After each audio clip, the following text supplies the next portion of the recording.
We verified and examined more than 24 drone strikes captured on video and found that Shahed-style drones have hit a wide range of strategic targets, including U.S. military bases, airports, and energy infrastructure. Habang tuloy-tuloy ang pag-atake ng US at Israel sa Iran, hindi pa rin nawawala ang isang problema. Kaya pa rin gumanti ng Iran. Sa ngayon patuloy silang nagpapakawala ng daan-daang drones na tumatarget sa mga base sa Middle East. Hindi man kasing advanced ng weapons ng US, may malaking advantage ang mga ito. Mura sila, marami, at kapag may nakalusot kahit isa, pwede itong magdulot ng malaking damage. Pero may bagong pumasok sa laban na hindi inaasahan. Hindi ito galing sa Middle East, kundi Ukraine. Nakipag-partner ang Ukraine sa US at sa ilang bansa sa Gulf. May dala silang solusyon na galing sa sarili nilang experience sa gera. Ito ang interceptor drones. Ang interceptor drones ay mga drone na hinahabol ang ibang drone sa ere at sinisira ito bago pa makarating sa target. Simple ang idea pero sobrang effective. Pero bago tayo magsimula, huwag kalimutang i-like ang video na ito. Malaking bagay na ito para sa aming mga content creator. Maraming salamat at ngayon simulan na natin. Ayon kay Volodymyr Zelensky, ipapadala ang mga drone na ito sa US bases sa Middle East kasama ang Jordan at posibleng pati Saudi Arabia. Ginawa ito dahil humingi ng tulong ang US. Noong simula ng Operation Epic Fury, may nangyaring seryosong insidente. Ayon sa ulat, may 6 na US personnel ang namatay at posibleng dahil ito sa isang Shahed-type drone. Dito nakita ang problema. Hindi high-tech ang Shahed drones pero sobrang dami nila kapag umatake. Mahirap silang sabay-sabay pigilan at mura lang gawin. Para pigilan ng mga ito gumagamit ang US ng Patriot missiles. Pero sobrang mahal ng bawat isa. Ayon kay Zelensky, umabot sa 800 Patriot missiles ang nagamit sa loob lang ng 3 araw. Ibig sabihin kung magpapatuloy ito, sobrang gastos at hindi kayang i-maintain sa matagal na panahon. Dito pumasok ang solusyon ng Ukraine. Ang interceptor drones ay mas mura, mas praktikal at kayang sumabay sa dami ng mga drone ng kalaban. Hindi ito ginawa sa laboratorio lang. Nabuo ito habang nasa aktwal na gera ang Ukraine, habang inaatake sila at habang pinag-aaralan nila kung paano gumagalaw ang kalaban. Ibig sabihin, subok na ito sa totoong laban. Malaki ang epekto nito sa Iran. Ang strategy nila ay damihan ng murang drones para pilitin ang kalaban na gumastos ng mahal. Pero ngayon may murang paraan na para kontrahin ito. Kapag hindi na effective ang drone swarm, mawawala ang isa sa pinakaimportanteng paraan ng pag-atake ng Iran. At kapag nangyari iyon, mapipilitan silang magbago ng strategy na mas mahirap gawin habang nasa gitna ng laban. Mas malaki pa ang epekto nito. Hindi lang ito tungkol sa Iran. Ipinapakita nito kung paano nagbabago ang modern warfare. Dati, laban ito ng mahal laban sa mura. Ngayon nagiging laban na ito ng mura laban sa mura. Pero mas matalino ang paggamit. Sa huli, simple lang ang idea. Drone laban sa drone. Pero ang epekto nito ay malaki. Binabago nito ang balanse ng laban, pinapahina ang pangunahing sandata ng Iran at nagbibigay ng bagong opsyon sa US at mga kakampi nito. At sa puntong ito, malinaw ang isang bagay. Ang laban ay hindi na lang tungkol sa lakas, kundi sa talino kung paano ito ginagamit. Hindi lang basta drone ang ibinibigay ng Ukraine. Dala nila pati kaalaman at experience mula sa totoong gera. Hindi lang ito simpleng tulong. Strategic move ito. Ayon kay Volodymyr Zelensky, nagbigay siya ng utos na ipadala ang mga kailangan kasama ang Ukrainian specialists para siguraduhin na magiging effective ang depensa. Malinaw din ang mensahe niya. Tutulungan ng Ukraine ang mga bansang tumulong din sa kanila laban sa Russia. Mahalaga ito dahil alam ng Ukraine na may value ang interceptor drones nila. Hindi lang ito equipment, isa itong advantage at strategic asset. Pero hindi sapat ang drone lang. Kahit gaano kaganda ang technology, kung hindi marunong gumamit ang operator, hindi ito magiging effective. Kaya hindi lang drones ang ipinadala nila. Nagpadala rin sila ng experts. Ang mga experts na ito ang magtuturo kung paano gamitin ng interceptor drones. Mag-a-adjust ng tactics depende sa sitwasyon at magbabahagi ng real combat experience. Sa ngayon, ayon pa rin kay Zelensky, may 201 na Ukrainians na nasa Middle East at may dagdag pang 34 na naka-ready. Nasa Qatar, Saudi Arabia at United Arab Emirates na ang ilan sa kanila. At hindi lang iisang bansa ang may interes. Lumalaki pa ang demand para sa technology, training at system ng Ukraine. Bakit sila hinahanap? Simple lang.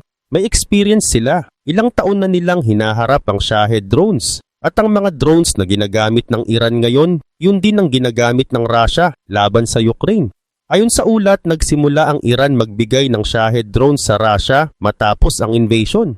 Kalaunan, gumawa pa ng sarili nilang version ang Russia. Ibig sabihin sa loob ng ilang taon, araw-araw hinaharap ng Ukraine ang ganitong uri ng attack. Hindi lang nila ito nakita, pinag-aralan nila ito at inimprove ang paraan para kontrahin. Alam na nila kung paano umatake ang drone swarm, saan ito mahina at paano ito pababagsakin. Kaya sila ngayon ang isa sa pinaka-qualified pagdating sa ganitong laban. Hindi ito base sa theory, hindi ito testing lang. Galing ito sa actual combat at ito mismo ang kailangan ng US at ng mga kakampi nito. Hindi lang equipment kundi knowledge, tactics at solusyon na subok na sa totoong sitwasyon. Malaki ang epekto nito sa laban dahil ngayon hindi na trial and error ang depensa. May system na agad na alam ng gumagana. Sa huli malinaw ang isang bagay. Ang Ukraine ay hindi na lang tumatanggap ng tulong. Sila na rin ang nagbibigay ng security. At sa laban na ito, ang may tunay na experience sa gera ang may pinakamalaking advantage. Sinusubukan ngayon ng US at ng mga kaalyado nito na sumabay sa klase ng laban na matagal nang kinakaharap ng Ukraine. Ito yung laban na puro drone. Mabilis, sabay-sabay at mahirap pigilan. At dito lumalabas ang malaking advantage ng Ukraine. Ilang taon na nilang hinaharap ang ganitong klase ng attack. Hindi lang nila ito pinag-aralan. Naranasan nila ito araw-araw at pinabuti nila ang paraan ng depensa habang nasa gitna ng gera. Kaya ngayon sila ang pinaka-ready magturo kung paano pipigilan ang Shahed drones ng Iran. Pero hindi sapat ang kaalaman lang. Kahit gaano kagaling sa tactics kung wala kang tamang kagamitan, hindi mo mapipigilan ng attack. Dito pumapasok ang pinaka-importanteng bahagi, ang interceptor drones ng Ukraine. Isa sa pinakakilala dito ay ang Sting interceptor drone. Ito ay FPV drone, ibig sabihin may direct control ang operator. Mabilis ang response at kayang habulin ang target sa ere. Ayon sa report, umaabot sa 80 hanggang 70% ang success rate nito laban sa Shahed drones. Sa bawat 10 drone na umatake, halos 8 hanggang 9 ang napapabagsak. Effective ito dahil sa kombinasyon ng bilis at kontrol. Kayang umabot ng mahigit 300 kilometro kada oras at kayang mag-adjust habang lumilipad. Hindi tulad ng Shahed na nakaprogram lang at diretso sa target, ang Sting ay kayang baguhin ng galaw habang nasa ere dahil kontrolado ito ng operator. Pagdating sa range, umaabot ito ng mga 37 kilometro at kayang umabot sa taas na 7 kilometro. Hindi ito para sa malalayong target pero sapat ito para protektahan ang mga base, oil facilities at military sites. Sa pag-atake, hindi nito kailangan ng malaking bomba. May maliit lang itong explosive pero sapat na yon. Kapag tumama, may banggaan, may pagsabog at dahil may sariling explosive ang target, siguradong masisira ito. Pero ang pinakamalaking dahilan kung bakit mahalaga ito ay ang presyo. Ganito ang sitwasyon. Ang Iran ay gumagamit ng Shahed drones na nagkakahalaga ng humigit kumulang 20 hanggang 50,000 dolyar bawat isa. Ang US ay gumagamit ng Patriot missiles na umaabot sa milyon ang halaga bawat isa. Ibig sabihin sobrang laki ng agwat. Murang atak laban sa sobrang mahal na depensa. Hindi ito sustainable sa matagal na laban. Dito pumasok ang solusyon ng Ukraine. Gumamit sila ng interceptor drones na mas mura at mas praktikal. Sa ganitong paraan, hindi na kailangan gumamit ng mamahaling missile para pabagsakin ang murang drone. Low-cost threat sinasagot ng low-cost defense. Dito nagbago ang laban. Hindi na ito paramihan ng pera. Paramihan na ito ng diskarte kung paano gamitin ang resources ng mas matalino. Isipin natin ito sa pinakasimpleng paraan. Sabihin nating nagpadala ang Iran ng 5 Shahed drones. Hindi pa ito malaking attack. Ang gastos ng Iran sa bawat drone ay nasa 20 hanggang 50,000 dolyar. Ibig sabihin ang 5 drone ay aabot lang ng hanggang 200 at 50,000 dolyar. Ngayon tingnan natin ang sa US. Para pabagsakin ang mga drone na ito, gumagamit sila ng Patriot missiles. Ang bawat missile ay nasa 4 na milyong dolyar. Kung 5 drone ang target, aabot ito ng halos 20 milyong dolyar. Ibig sabihin kahit walang tumama sa target, napipilitan ng US na gumastos ng halos 80 beses na mas mahal kaysa sa Iran.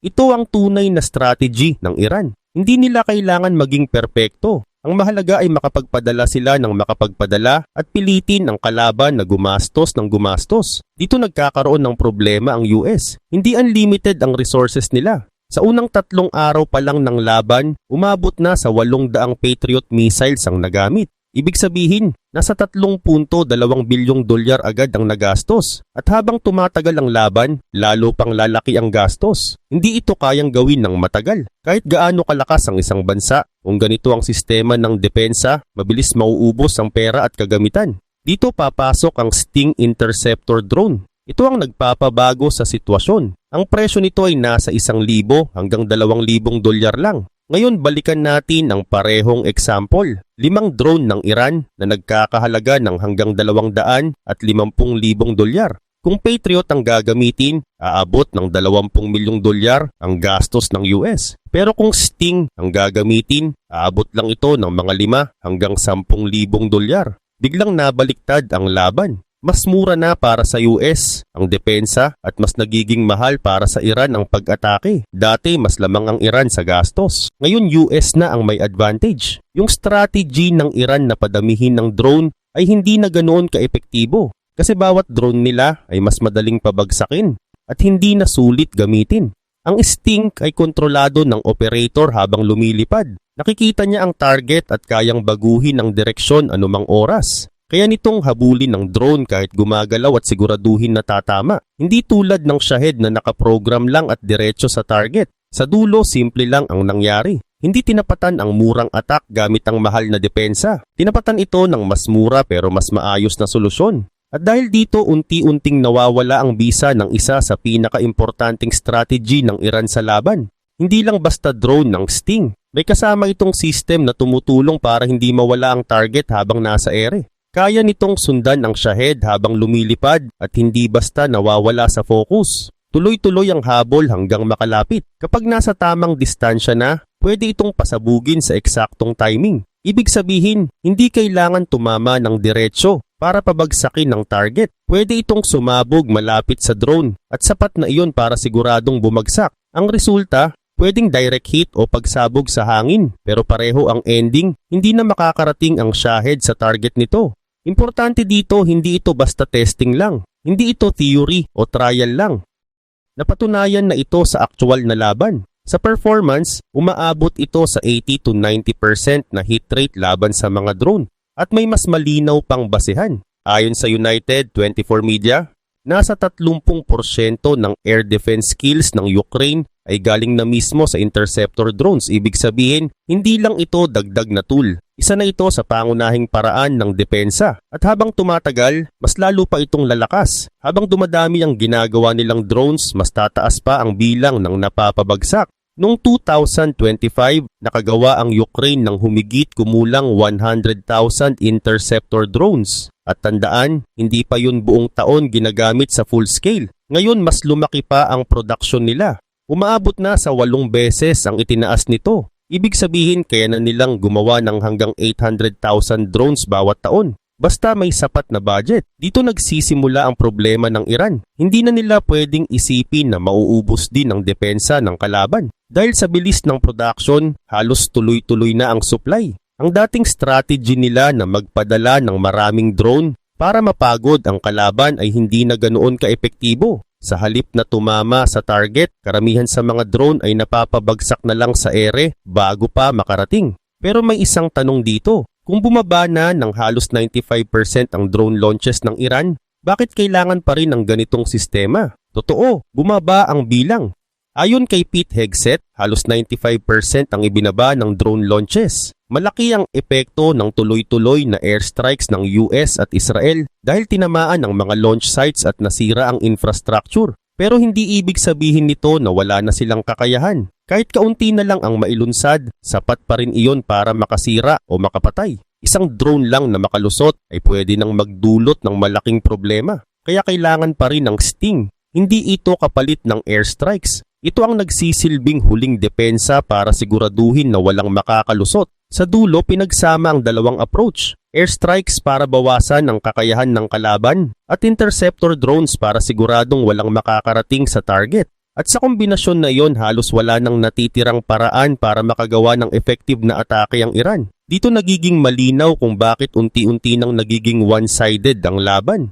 Tama, bumaba na ng 95% ang drone attacks ng Iran pero hindi ibig sabihin nito na tumigil na sila. May lumalabas pa rin. Hindi na ito kasing laki ng dati at hindi na swarm pero may mga lumulusot pa rin. Paunti-unti pero delikado pa rin. Halimbawa, noong March 19 nakakita ang Saudi Arabia ng 5 Iranian drones na papunta sa eastern area at sa capital na Riyadh. Napabagsak nila lahat pero dagdag pa ito sa 13 missiles at drones na na-intercept na nila bago pa yon. Ibig sabihin hindi pa tapos ang Iran. Tuloy pa rin ang attempts nila umatake. Kahit kaunti na lang ang nailulunsad, sapat pa rin iyon para makasira o makapatay. Balikan natin ang gastos. Mukhang maliit lang kung 5 drone lang ang ipapadala. Pero kung traditional system ang gagamitin para pabagsakin ng mga ito, aabot pa rin ng milyon ang gagastusin. Hindi ito praktikal. Bakit kagagastos ng milyon kung may mas murang paraan na pareho lang ang resulta? Dito ulit papasok ang interceptor drones. Mababa ang cost pero kaya pa rin pabagsakin ng target. Kahit kaunti lang ang attack, may value pa rin ang ganitong depensa. Hanggat may lumilipad na Shahed drones, kailangan pa rin ng proteksyon. At dito patuloy ang silbi ng Sting at iba pang interceptor drones. Pero hindi lang ito tungkol sa depensa. May mas malaking galaw sa likod nito. Ang Ukraine ay hindi lang basta tumutulong. Ginagamit nila ito para palakasin ang sarili nilang posisyon. Ayon kay Volodymyr Zelensky, handa silang magbigay ng drone technology at makipag-partnership sa mga bansang kaalyado nila. Malinaw ang mensahe, kung kakampi ka nila, tutulungan ka nila. Pero may kapalit ito. Mas maraming support para sa Ukraine, lalo na sa laban nila laban sa Russia. Sa production side, kaya nilang mag-supply ng hanggang 1,000 interceptor drones bawat araw. At kung may dagdag na pondo, kaya pa nilang taasan ang bilang na yun. Ibig sabihin, nagiging source na rin ito ng kita. Hindi lang ito weapon, kundi bahagi na rin ng kanilang economy. Nabubuo ang isang cycle. Gumagawa sila ng drones, ibinibigay o ibinebenta sa allies kumikita at ginagamit ang kita para gumawa pa ng mas maraming kagamitan. Sa mas malaking larawan, hindi lang ito laban ng US at Iran. Nakikinabang din ang Ukraine, nakakatipid ang US at mga bansa sa Middle East at unti-unting nawawala ang advantage ng Iran. Sa dulo, kahit bumaba na ang attacks, hindi pa rin tapos ang laban. Pero dahil sa interceptor drones, mas kontrolado na ang threat, mas mababa na ang gastos sa depensa at mas lumalakas ang posisyon ng US at mga kaalyado nito. At para sa Iran, yung dating lakas nila sa paggamit ng drones ay unti-unti nang nawawala. Balikan natin ang numbers dahil dito makikita kung gaano kalaki ang epekto nito. Kung ang paggawa ng isang Sting ay nasa paligid ng $1,000 at naibebenta ito ng Ukraine ng humigit kumulang $2,000, malinaw na may kita agad sa bawat unit. Ngayon isipin mo ito sa mas malaking scale. Kung nakakagawa sila ng 1,000 drones bawat araw at bawat isa ay naibebenta ng $2,000, aabot iyon ng $2 milyong kada araw. Kapag pinalawig mo yon sa loob ng 1 taon, aabot ito ng humigit kumulang $730 milyong. Halos $1 bilyong na agad at galing lang ito sa isang klase ng drone. At tandaan, hindi pa kasama dito ang ibang models, upgrades at dagdag na production. Ibig sabihin pwede pa itong lumaki habang tumatagal. Pero hindi lang pera ang habol ng Ukraine. May mas malalim na strategy sa likod nito. Hindi lang sila basta nagbebenta. Ginagamit nila ito bilang paraan para makipagpalitan. Sa halip na bumili ng mga advanced weapons, ginagamit nila ang sarili nilang technology bilang kapalit. Parang sinasabi nila na magbibigay sila ng drones at expertise, kapalit ng mas advanced na kagamitan mula sa kanilang mga kaalyado. Kasama dito ang air defense systems, high-tech na kagamitan, at iba pang weapons na hindi nila kayang gawin ng mag-isa. Sa ganitong paraan, hindi sila basta gumagastos. Pinapalitan nila ang kailangan nila gamit ang sarili nilang kakayahan. Resulta nito, mas lalo pang lumalakas ang Ukraine habang tumutulong sa ibang bansa. Sa mas malaking larawan, leverage na ito. Hindi lang ito tulong. May kapalit, may plano at may direksyon. Sa loob ng ilang taon ng laban nila laban sa Russia, natuto sila, nag-adjust at nag-improve. At ngayon, ginagamit nila ang experience na yon para palakasin ang sarili nilang posisyon sa mundo. Kapag tumutulong sila sa US at sa ibang bansa, pinapakita nila na maaasahan silang kaalyado. Ipinapakita nila na kaya nilang magbigay ng solusyon, hindi lang tumanggap ng tulong. Mahalaga ito lalo na sa usapan tungkol sa future support at mga kasunduan. Sa kabilang banda, may mga ulat na ang Russia ay nagbibigay ng technology at impormasyon sa Iran. Ibig sabihin malinaw ang linya kung sino ang magkakampi. Habang ang Russia ay tumutulong sa kalaban ng US, ang Ukraine naman ay tumutulong sa US at sa mga kaalyado nito. Sa dulo, hindi lang ito tungkol sa drones. Ito ay tungkol sa influence, alliances, at kung sino ang may kakayahang magbigay ng tunay na solusyon sa modern na laban. At sa galaw na ito, ang Ukraine ay hindi na lang basta bansa na humihingi ng tulong. Unti-unti, nagiging isa na sila sa mga mahalagang player sa global security. Sa Middle East, malinaw ang galaw ng Ukraine. Hindi lang sila basta tumutulong. Pinoposisyon nila ang sarili nila bilang partner na kailangan ng maraming bansa. Hindi lang bentahan ng goal nila. Gusto nila gumawa ng pangmatagalang relasyon. Yung tipong kapag nasanay ang isang bansa sa technology nila, doon na ito aasa sa depensa. Ibig sabihin mas madali para sa Ukraine na makahingi ng support at mas lumalakas ang influence nila habang tumatagal. May foundation na ito kahit bago pa ang conflict sa Iran. Noong 2023, nagbigay ang Saudi Arabia ng $400 milyong na tulong sa Ukraine. Ang Qatar naman ay tumulong bilang mediator at nakatulong sa pagbalik ng mahigit 100 bata sa kanilang mga pamilya. Pero ngayon mas lumalim ang relasyon. Dahil sa crisis, mas kailangan ng mga bansa sa Gulf ang maaasahang depensa. At dito pumapasok ang Ukraine. Simple lang ang mensahe nila. May solusyon sila. At malinaw din ang comparison na ipinapakita nila. Ang Ukraine ay nagbibigay ng proteksyon, habang ang Russia ay nagbibigay ng drones sa Iran. Sa ganitong sitwasyon, napapaisip ang mga bansa kung sino ang mas magandang partner. Hindi lang equipment ang dala ng Ukraine. Nagpadala rin sila ng mahigit 200 drone experts para tumulong sa paggamit at pag-adjust ng system sa aktwal na sitwasyon. Mas mabigat pa dito, ginagawa nila ito habang nakikipaglaban pa sila sa sarili nilang gera laban sa Russia. Ibig sabihin, handa silang tumulong kahit may sarili silang problema. Sa Middle East, malaking bagay ito. Ipinapakita nito na seryoso ang Ukraine sa pagiging partner at hindi lang basta supplier. Para sa Iran, hindi ito magandang balita. Dati ang drones ang isa sa pinakamalakas nilang sandata. Ngayon may malinaw ng sagot dito. May mga interceptor drones na kayang pabagsakin ng Shahed, mura pero effective at kayang gamitin ng maramihan. At hindi lang iyon. May iba pang technology na unti-unti ring pumipigil sa kakayahan nilang umatake. Sa kabuuan, malinaw ang nangyayari. Ang Ukraine ay nagiging mahalagang partner sa depensa. Ang mga bansa sa Middle East ay mas lumalapit sa kanila. At ang Iran ay unti-unting nawawalan ng isa sa pinakamalaking advantage nito. Sa direksyon na ito, mas lalo pang lumiliit ang options ng Iran. Habang nangyayari ang lahat ng ito, may isa pang epekto na hindi agad napapansin. Unti-unti ring nagbabago ang tingin ng ibang bansa sa kung paano dapat ipagtanggol ang sarili nila. Dati, ang focus ay nasa malalaking weapons at mamahaling systems. Pero ngayon nakikita nila na mas importante ang mabilis, flexible at kayang gamitin agad sa aktwal na sitwasyon. Ibig sabihin hindi na lang lakas ang basehan. Mas mahalaga na ngayon ang bilis mag-adjust at ang kakayahang sumabay sa galaw ng kalaban. Dahil dito mas maraming bansa ang nagsisimulang mag-aral ng ganitong approach. Hindi na lang sila umaasa sa iilang mahal na depensa. Gusto na rin nilang magkaroon ng system na kayang mag-handle ng maraming sabay-sabay na threat. Sa side ng US at mga kaalyado nito, mas nagiging efficient ang paggamit ng resources. Hindi na nila kailangan gumastos ng sobra para lang pabagsakin ng murang attacks. Mas nagiging balanse ang laban. Para naman sa Iran, lumalabas ang isa pang problema. Kailangan nilang mag-isip ng bagong paraan para umatake. Yung dating strategy nila ay unti-unti nang nawawalan ng epekto. Kaya napipilitan silang mag-adjust habang nasa gitna ng laban. Sa ganitong sitwasyon, ang mas mabilis mag-adjust ang siyang may advantage. Hindi na lang ito laban ng lakas, kundi laban kung sino ang mas kayang sumabay at magbago habang tumatakbo ang laban. Habang nangyayari ito, napipilitan ng Iran na baguhin ang galaw at maghanap ng bagong paraan.